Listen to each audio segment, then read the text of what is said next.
সবাইকে আমন্ত্রণ জানাচ্ছি বিডি লাইভ 24 নিউজে। প্রথমে শিরোনাম। শুভর নীল চক্রে বালাম কি করছেন? নিজেকে ফিট রাখে ছোট ড্রেস পরার জন্যই। 3 দিনের রিমান্ডে শিক্ষার্থী টিনা। এতক্ষণ শুনছিলেন শিরোনাম, এখন বিস্তারিত। কোরবানি ঈদে মুক্তির অপেক্ষায় আরাফিন শুভর অভিনীত সিনেমা নীলচক্র। সম্প্রতি এই সিনেমার এই অন্ধকারের শহরে শিরোনামের একটি গান প্রকাশ পেয়েছে, আর তাতেই মেতে উঠেছে দর্শক শ্রোতারা। সেই গানের কম্পোজিশনে থাকার পাশাপাশি অভিনয় দেখা গেছে সঙ্গীত শিল্পী বালামকে। গানটির কথা লিখেছেন জালালি সাফাত। ইতিমধ্যে গানটি প্রকাশ পেয়েছে ইউটিউবে। এই নিয়ে পরিচালক মিঠু খান গণমাধ্যমে বলেছেন, গানে চমক রাখতে তাদের উপস্থিতি। এটি সিনেমার মূল গল্পের সঙ্গে নিবিড়ভাবে সম্পর্কিত, তাই গানের কথায় লেখা হয়েছে গল্পের প্রয়োজনে। নীলচক্র সিনেমার মাধ্যমে প্রথমবার একসঙ্গে অভিনয় করেন আরিফিন শুভ ও মন্দিরা চক্রবর্তী। পরিচালক মিঠু খানের সঙ্গে যৌথভাবে নীলচক্র ছবির চিত্রনাট্য করেছেন নাজিব উদ্দৌলা ও অঞ্জন সরকার। সোশ্যাল মিডিয়ায় যেন ঝড় তুলতে জুড়ে নেই মডেল অভিনেত্রী মারিয়া মিমের।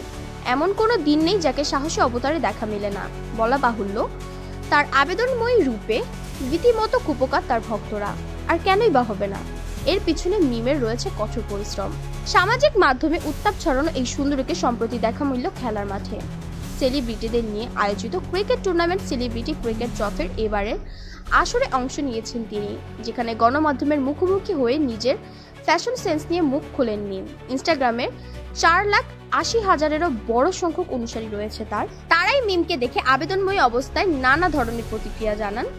সঙ্গে ভালো মন্দ প্রায় সব মন্তব্যেরই মুখে পড়তে হয় তাকে। এই প্রসঙ্গে মিম বলেন, সবাই আমাকে এভাবে পছন্দ করছে, এটা ভালো লাগার বিষয়, আমার খুব ভালো লাগে। কখনো সমালোচনার মুখেও পড়েন মিম, আর তার জবাবও দেন। তা নিয়ে বললেন, যখন দেখি কেউ একটা কথা বারবার লিখছে তখন আমার মাথা গরম হয়ে যায়, আর আমি রিপ্লাই দিই, তাদের ভাষায় রিপ্লাই দিই। প্রাইম এশিয়া বিশ্ববিদ্যালয়ের ছাত্র জাহিদুল ইসলাম পারভেজ হত্যার ঘটনায় গ্রেফতার ইউনিভার্সিটি অফ স্কলার্সের শিক্ষার্থী ফারিয়া হক টিনাকে জিজ্ঞাসাবাদের জন্য 3 দিনের রিমান্ডে পাঠিয়েছে আদালত। গতকাল বিকালে আসামির উপস্থিতিতে ঢাকার চিফ মেট্রোপলিটন ম্যাজিস্ট্রেট আদালতে এই আদেশ দেন। এর আগে মামলার তদন্তকারী কর্মকর্তা বনানী থানার পরিদর্শক AKM মঈনুদ্দিন টিনাকে 5 দিনের রিমান্ড চেয়ে আবেদন করেন। শুনানি শেষে আদালত তার 3 দিনের রিমান্ড মঞ্জুর করেন। টিনাকে রিমান্ডে নেওয়ার আবেদনে বলা হয়, পারভেজকে ছুরির আঘাতে হত্যার কারণে প্রাইম এশিয়া ইউনিভার্সিটির বনানী সহ থানা এলাকায় ও আশেপাশের বিভিন্ন শিক্ষা প্রতিষ্ঠানের শিক্ষার্থীদের মধ্যে ব্যাপক ক্ষোভ ও উত্তেজনা সৃষ্টি হয়, যা বর্তমানে চলমান রয়েছে।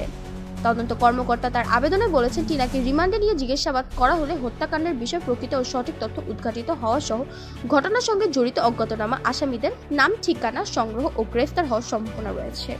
ইউনিভার্সিটি অফ স্কলার্সের ইংরেজি বিভাগের শিক্ষার্থী টিনাকে গত বৃহস্পতিবার রাতে ঢাকার বাটারা থানাধীন নদ্দা এলাকা থেকে গ্রেফতার করে পুলিশ। পারভেজকে হত্যার ঘটনায় নাম আসা 2 তরুণীকে খুঁজে বের করতে গত 23শে এপ্রিল নির্দেশ দিয়েছিল আদালত। ওই হত্যাকাণ্ডের ঘটনায় এই পর্যন্ত 7 জনকে গ্রেফতার করা হয়েছে। দেশ বিদেশের তথ্যবহুল সংবাদ সবার আগে পেতে বিডি লাইভ 24 নিউজ ইউটিউব চ্যানেলটি সাবস্ক্রাইব করুন ও ফেসবুক পেজটি ফলো করুন।